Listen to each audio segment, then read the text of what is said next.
Do some next gen questions with me while I catch this flight from the East Coast. We're going into the V2 question bank and we're going to focus on safety and infection control today.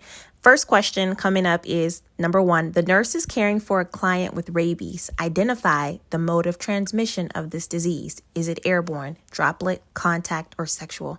Rabies, everybody should be saying contact because it absolutely is. We got this one right. Rabies is transmitted through direct contact through the broken skin, mucous membranes, or saliva from an infected animal. Let's do question number 2.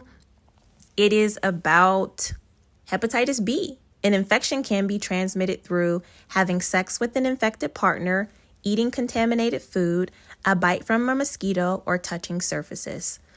Hepatitis B is absolutely a what? Go ahead, say it. Say, Professor Regina, it is a sexually transmitted disease. So again, this is content. You cannot critically think what you don't know. Hepatitis B can be transmitted through blood or body fluids. So having sex, sharing needles, an infected mother giving birth, and is contaminated or contracted through that way. Let's do question 3. The nurse is caring for a client with mumps. Identify the mode of transmission of this disease. Droplet, contaminated food, contact, sexual. You might know mumps, but you might not know mumps, but if you remember measles, mumps, and rubella come together in one vaccine, and you remember rubella is droplet, and you can critically think that way. And so again, sometimes our content helps us to make better decisions. And this is very important to expose ourselves to a question bank like this. But also we should be doing lectures and foundational work just in case we haven't learned this in nursing school.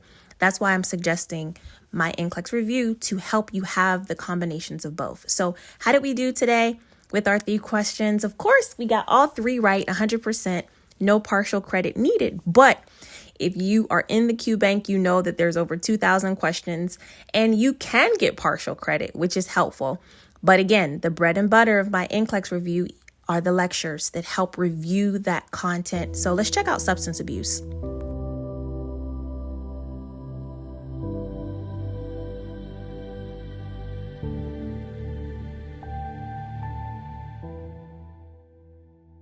Welcome to your substance abuse overview. My name is Regina Callion. I'm just joking. You guys know who I am by now. We're getting into substance abuse. Now, substance abuse is the continued use of a substance to alter a patient's mood, emotion, or state of consciousness.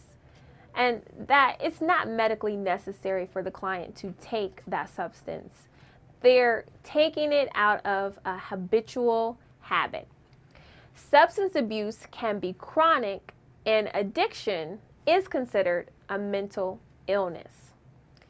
There are certain substances that are abused, such as marijuana, which is the most common, alcohol, anabolic steroids, narcotics, and stimulants.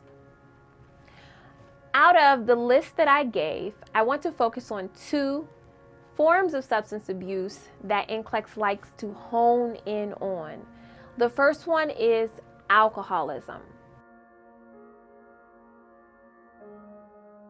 Alcoholism is the excessive consumption and dependence on alcoholic beverages. The signs of alcoholism are daily drinking patterns that typically Learn next gen faster with V2.